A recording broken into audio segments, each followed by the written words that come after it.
I thought I had it all. A marriage, a home, a life built on trust. But one night, I found out my wife was living a double life with someone else. She said our marriage was holding her back. I was crushed, angry, and thought I'd never recover. But just as I was starting to rebuild my life, she came back, begging for a second chance after he dumped her. This is my story of betrayal, self-respect, and starting over stronger than ever. You won't believe how it ends. They say you never really know someone until you see what they do behind closed doors. I used to laugh at that idea. My wife, Anna, and I had been together for 8 years. We lived in a small town outside Austin, Texas. She worked as a manager at a marketing firm, and I ran my own small carpentry business. We were like every other married couple, or so I thought. Things were not perfect. We had ups and downs, but I never suspected just how dark it could get. About a year ago, we were watching a movie on Netflix. The characters were in an open marriage, and Anna casually said, "Do you think we would ever try something like that?" I brushed it off, figuring she was just making conversation, but she brought it up a few more times. Eventually, she dropped it, and I thought it was just a phase or maybe something she was just curious about. I did not think she was serious. I mean, who really wants an open marriage after years of commitment? But a few months after that conversation, I noticed little changes.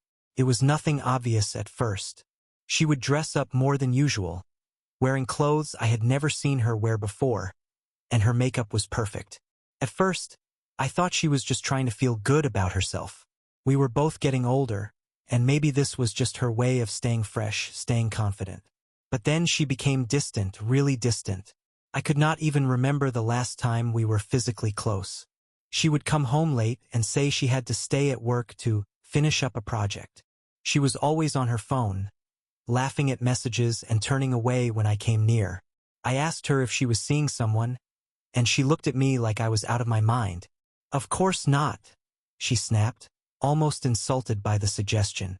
One night, I saw her messaging someone in the bathroom with the door closed.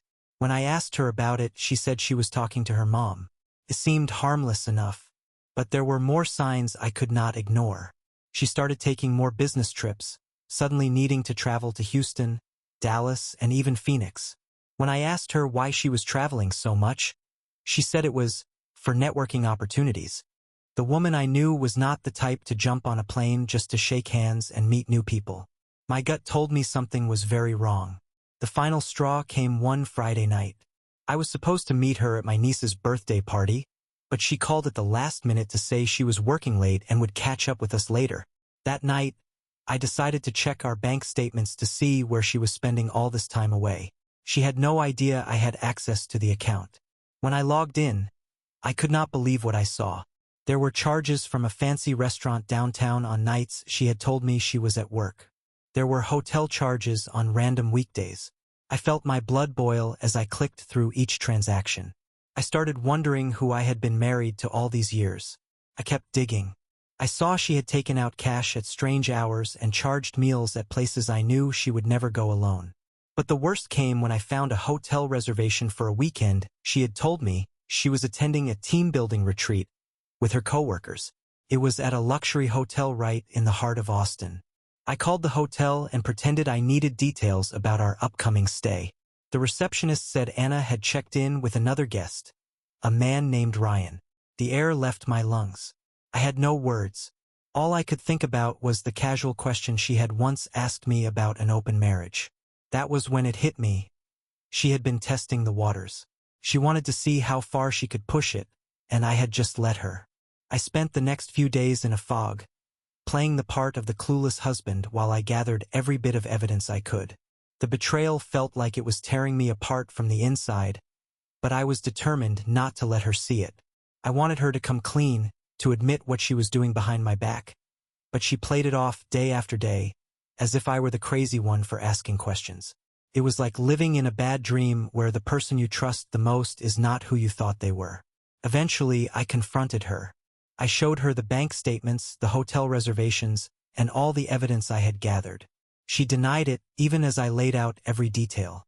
Her face turned cold, and she sneered at me, saying, "You really have been clueless, have you? She told me she had been seeing Ryan for months. Apparently, they were exploring the boundaries of her freedom, and she had decided she was entitled to it. After Anna's confession, I felt like the floor had fallen out from under me. I stood there, staring at her, unable to process what I had just heard. My wife, the woman I had trusted with everything, was standing in front of me, unapologetically admitting to an affair. She did not even look guilty. In fact, she seemed relieved, as if she had been waiting for this confrontation just so she could get everything off her chest. "It is not like I do not care about you, Mark," she said, crossing her arms as if I was the one inconveniencing her. I need more, and you were never going to be able to give me that." I was too stunned to respond.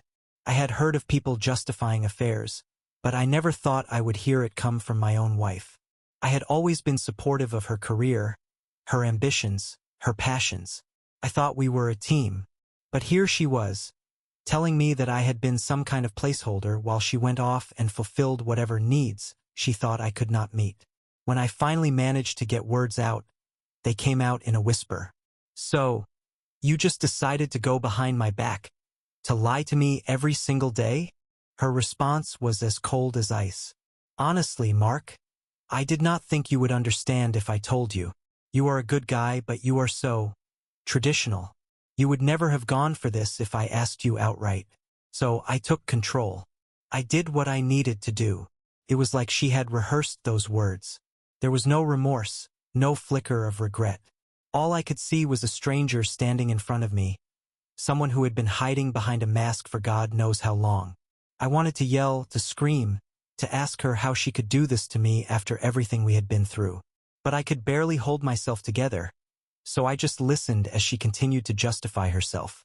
"Ryan understands me," she went on. "He does not put limitations on me. He does not expect me to fit into this mold. With him, I feel alive. I am not chained down by anyone's expectations." Expectations, I repeated, barely able to believe what I was hearing. "All I ever expected from you was honesty, respect, and commitment. Are those really chains to you?" She rolled her eyes, almost as if my pain was exhausting her. "You will never understand. This marriage, our marriage, it has been holding me back. Feels like some outdated contract. People do not live like this anymore, Mark. They do not live chained to one person for their entire lives. I am doing what I need to feel free." Every word hit like a punch to the gut. I could not recognize this woman standing in front of me. I could not believe this was the same person I had married, the woman I thought I would spend my life with. Her words cut deeper than any betrayal because it was clear that she saw me as nothing more than a hindrance. It was almost as if she had no real interest in our marriage from the beginning. I remember standing there, looking around our home, trying to understand where I went wrong.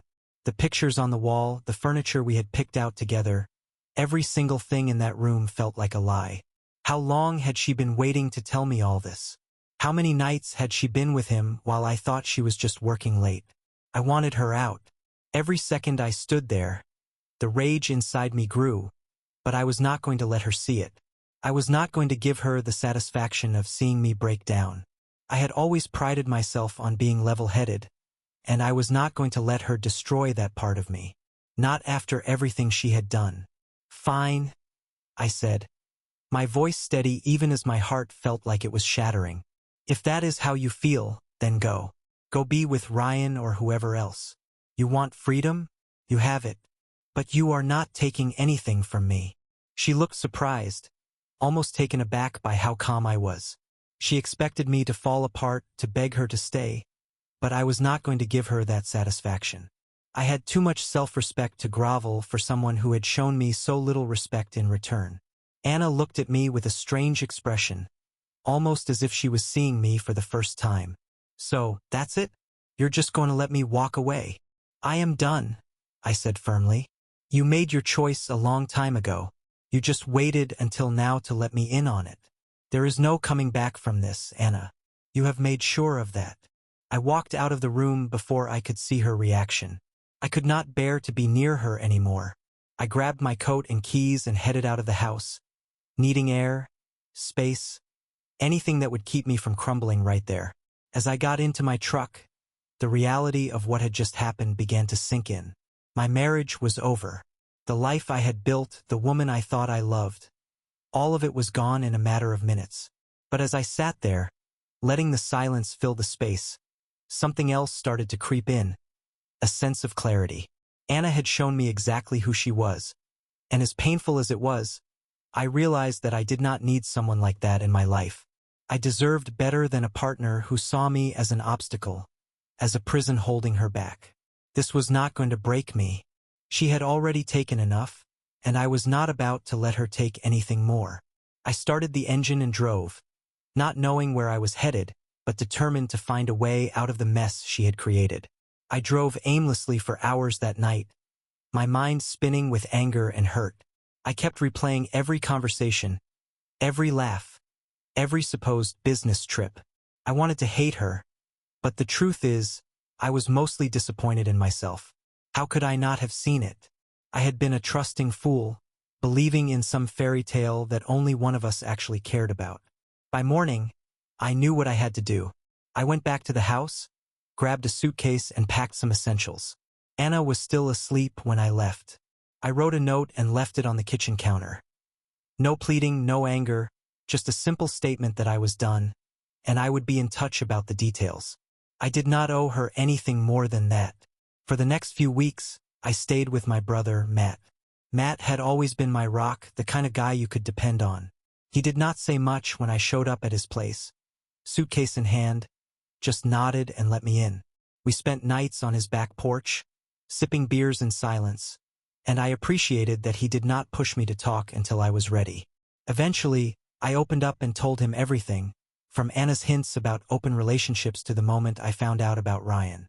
When I was finished, he looked at me with a mixture of pity and anger. "Man, I am sorry," he said, shaking his head. "But look, maybe this is a good thing. She showed you who she really is and you got out. Better now than another 5 or 10 years down the line." I wanted to believe that, but it was not easy. I had built my life around her, and now I was back to square one. At first, I was tempted to take her calls, to see if maybe she had come to her senses. But every time my phone buzzed with her name, I ignored it. I knew it was not because she was sorry. Anna was not the apologizing type. She probably just wanted to smooth things over, make sure I was not ruining her new life. One afternoon, about a month after I left, my lawyer called with some paperwork for the divorce. We had not filed yet, but I knew it was time. I took a deep breath, signed the papers, and dropped them off at her office. It felt final, but in a way it also felt like a weight had been lifted. I was finally taking control, making the decisions that mattered, instead of waiting for Anna to dictate how things would go. Then, just as I was starting to get my footing, Anna showed up unannounced at Matt's place. I was out in the garage, trying to fix up an old motorcycle I had been tinkering with for years. I heard footsteps behind me and turned, only to see her standing there, looking as though she had the right to walk back into my life. "Mark," she said, her voice soft, like she was the victim here. "Can we talk?" I put down my tools and wiped my hands, keeping my expression unreadable. "About what?" She hesitated, looking around as if suddenly nervous. I miss you," she finally said. "I have been doing some thinking, and I think we made a mistake. This is not how it was supposed to go." I almost laughed out loud. After everything, she was going to stand here and tell me that we had made a mistake? "You mean you made a mistake, Anna? I was fine. I was loyal. You were the one who decided I was some burden you needed to escape." She sighed, frustration flashing across her face. "It was not like that, Mark. I just needed to feel alive again. You do not know how hard it was for me to admit that our marriage was. It was holding me back. I was just trying to find a way to breathe." I shook my head, amazed at her audacity. "You had every chance to tell me how you felt, but you chose to go behind my back. You chose to cheat and lie. And now, you think you can just walk back in here and say, 'Oops, my bad'?" She frowned, clearly not expecting me to be this blunt. "I know I hurt you, but people make mistakes. I thought maybe we could try again. Start fresh." I really do not want to throw away everything we had. There it was, the manipulation, the sad eyes, the pleading tone, the way she twisted her betrayal into some mistake we both had made. I had almost forgotten how easily she could turn the tables, making it seem like she was the one who had been wronged. But I was not falling for it this time. You already threw it away, Anna. You threw it away the minute you decided Ryan was worth more than your marriage. This is not something you just patch up. It is over. Her eyes hardened, and I saw the real Anna peek through. The one that only came out when she did not get her way. So that's it? You are just going to walk away from us? From everything we built? I felt a flicker of anger. There is no us anymore, Anna. You killed that. And as for what we built, you took a wrecking ball to it the moment you decided I was not good enough for you. You do not get to pick and choose when this marriage means something to you. She glared at me, her face twisting in frustration. Fine, she snapped. If you are so eager to move on, then do it. But do not come crawling back to me when you realize what you are losing. With that, she stormed out, slamming the door behind her. I let out a long breath, shaking my head. Even at the end, she could not take responsibility for what she had done. She was determined to play the victim, as if I was the one abandoning her. That night, I sat down with Matt, feeling strangely calm for the first time in weeks. I do not think I am ever going to hear an apology from her, I told him. But you know what? I do not need one.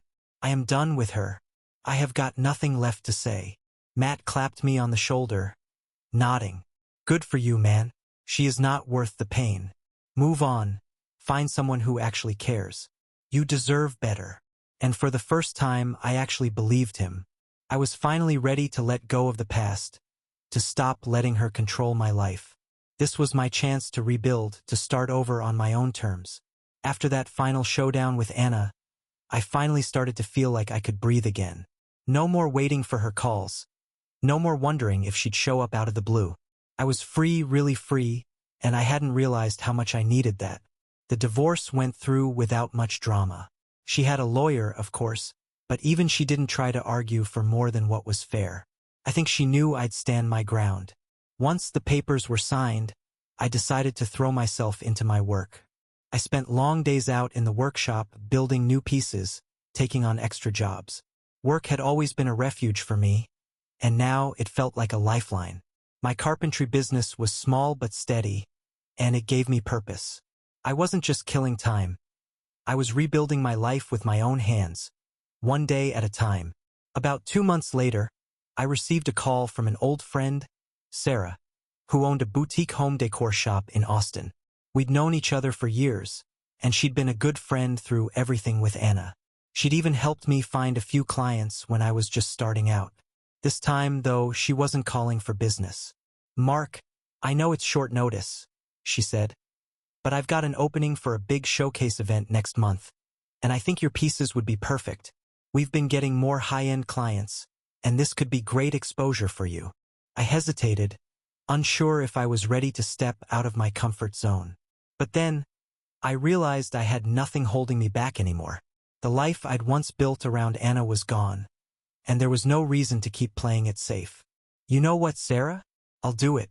I'll have a new set ready by then. Over the next few weeks, I poured myself into that showcase project. I crafted pieces that were unique, ones I hadn't dared to experiment with before. I wanted them to be bold, to reflect who I was becoming. I worked through long nights, pushing myself to create something meaningful, something that was entirely my own.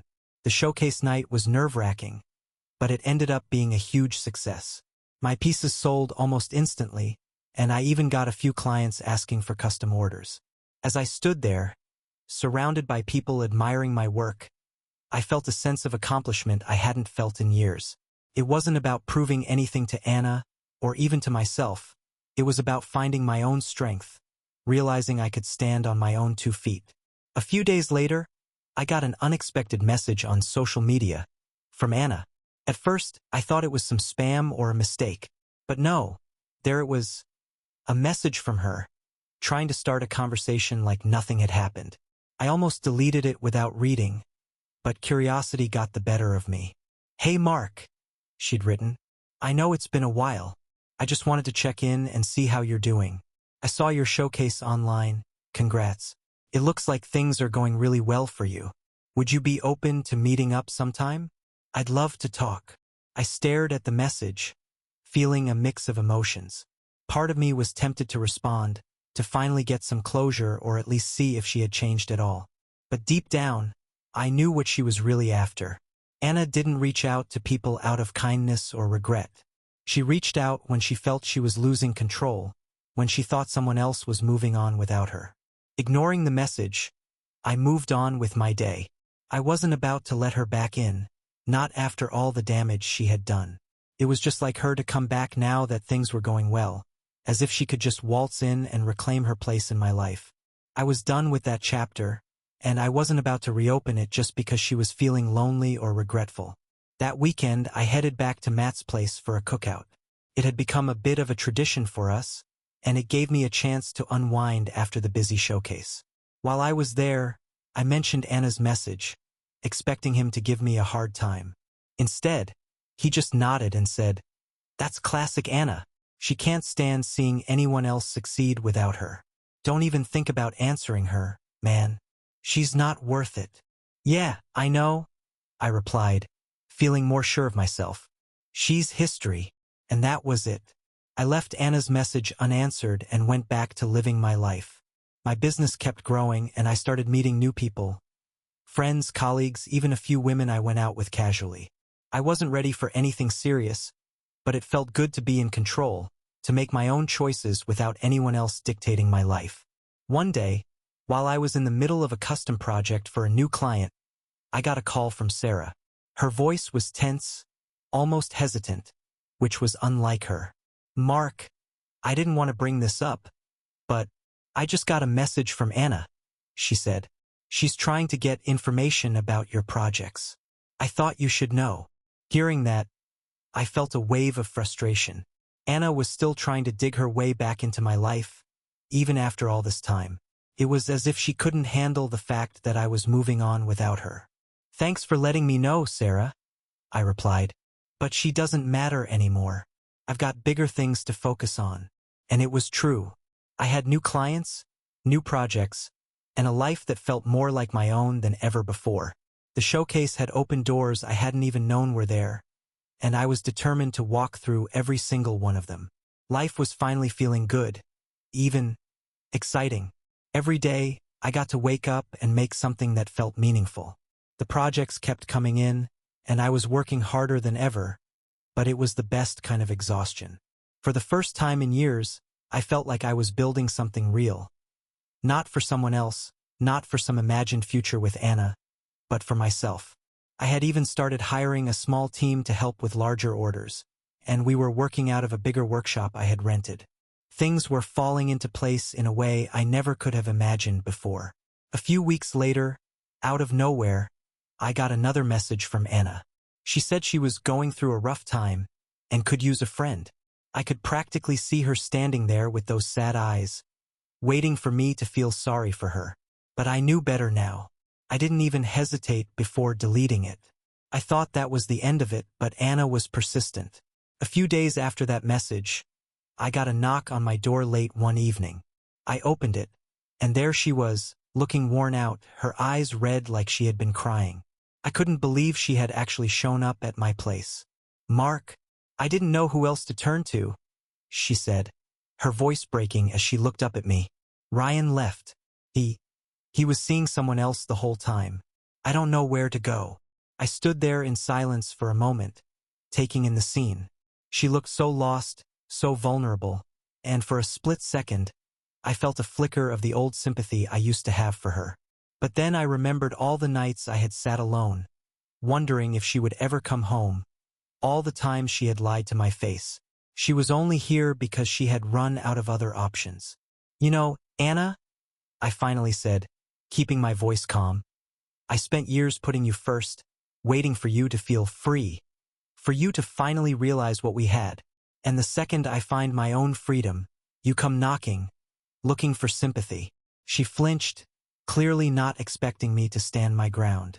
"It wasn't like that," she murmured, looking down at her feet.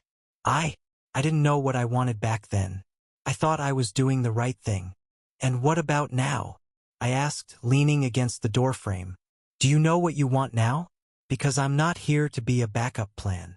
Her face crumpled, and she looked genuinely upset, but I couldn't let myself get sucked back in. Mark, please, she whispered. I know I messed up. I thought I could have everything, but I was wrong. I don't have anyone else. It was hard to look at her, standing there so vulnerable, but I knew better. I knew that if I let her in again, it would only end the same way. She was good at being the victim when things went wrong, but she never took responsibility. Not really. I think it's time you found out what it's like to stand on your own, I replied, my voice steady. We're done, Anna. We've been done for a long time. She looked at me for a long moment, as if she couldn't believe what she was hearing. Then she straightened up, her face hardening. Fine, she said, her voice tight with anger. I see you've changed. I guess you're not the man I thought you were. I let out a bitter laugh. No, Anna. I'm finally the man I was supposed to be. One who knows his worth. Without another word, I closed the door. I stood there for a while, listening to her footsteps fade down the driveway. It felt surreal, like I had finally closed a chapter that had been holding me back for far too long. After that night, it was like everything shifted. I felt lighter, freer than I had in years. There was no more weight, no lingering doubt about what might have been. I knew I had made the right choice. She was my past. A chapter 1 had finally closed, and now I was ready to live fully in my present. A few weeks later, my workshop landed a huge contract with a high-end furniture company in Austin. They had seen my work at the showcase and wanted to collaborate on a new line. It was the kind of opportunity one had only dreamed of, and I threw myself into the project with everything I had. My team and I worked around the clock, designing and crafting pieces that were bold, unique, and true to my vision. The collaboration was a success beyond what I had imagined. Orders started pouring in, and soon enough we had to expand the team even further. I was proud of what we were building, proud of how far I had come. This wasn't just about work. It was about proving to myself that I was capable of more than I ever thought possible. One evening, after a long day at the workshop, I sat out on the back porch with Matt, cracking open a beer and looking up at the stars. He raised his bottle to me, grinning. To new beginnings, man, he said. You've earned it. I raised my bottle back to him, feeling a swell of gratitude. To new beginnings, I agreed, clinking my bottle against his. With the new contract and growing reputation, life began moving faster than I had ever expected. My furniture was now displayed in stores across Austin, and even a few other cities. What once was just a one-man operation out of my garage had turned into a full-fledged business. People were starting to recognize my name, and I felt a pride that I had never felt in my life. For the first time, I was building something completely my own. And as my career took off, other parts of my life started falling into place too. I began meeting people who genuinely appreciated me for who I was, not because they needed something from me or saw me as some backup plan. I even started dating again, but this time I took things slow. I wasn't looking to fill a void or to prove anything to anyone.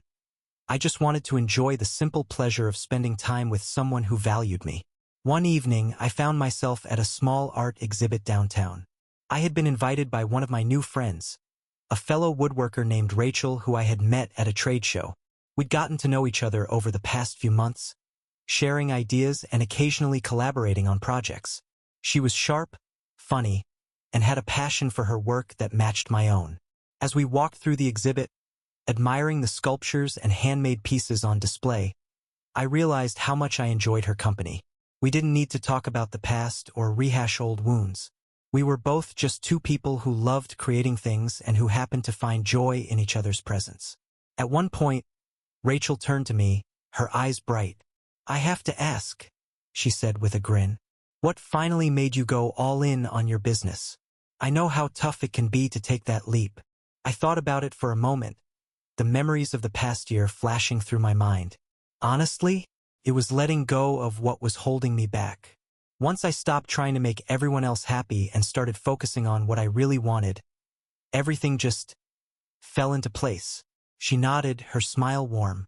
It shows, you're doing what you're meant to do. For the first time in a long time, I felt like someone truly understood me. We spent the rest of the evening talking about everything from wood types to design trends, laughing over shared mishaps in the workshop. I realized I hadn't felt this light, this free, in years. As the months passed, Rachel and I grew closer, and my business continued to thrive. We traveled to trade shows together, collaborated on a few pieces, and found ways to support each other's work. Our relationship was built on respect, understanding, and a shared passion. She was a partner in every sense of the word, someone who didn't see me as a stepping stone or a backup plan, but as an equal. One day, we were driving back from a trade show in Dallas, and Rachel turned to me, a thoughtful expression on her face. Mark, she said, I'm really proud of you. You've come a long way. I glanced over at her, feeling a warmth spread through me. I couldn't have done it without a little push from life, I joked, though we both knew there was some truth to it. As we drove through the Texas landscape, the sun setting on the horizon, I realized that everything I had been through, every heartbreak, every betrayal, had led me to this moment. I wouldn't trade any of it, not now. It had all been worth it to find this new beginning, this sense of peace and purpose that I'd built from scratch. In the end, Anna's betrayal hadn't broken me. It had pushed me to become the man I was meant to be. She had been a part of my life, a chapter that had now closed, and I was finally ready to leave it behind without looking back. As Rachel and I pulled into town, I felt a surge of gratitude for where I was, for the life I had rebuilt, and for the people who had supported me along the way. I looked over at Rachel and smiled, realizing that for the first time in a long time, I was truly happy. In that moment, I knew the past was behind me, and I was free to embrace a future that was entirely my own.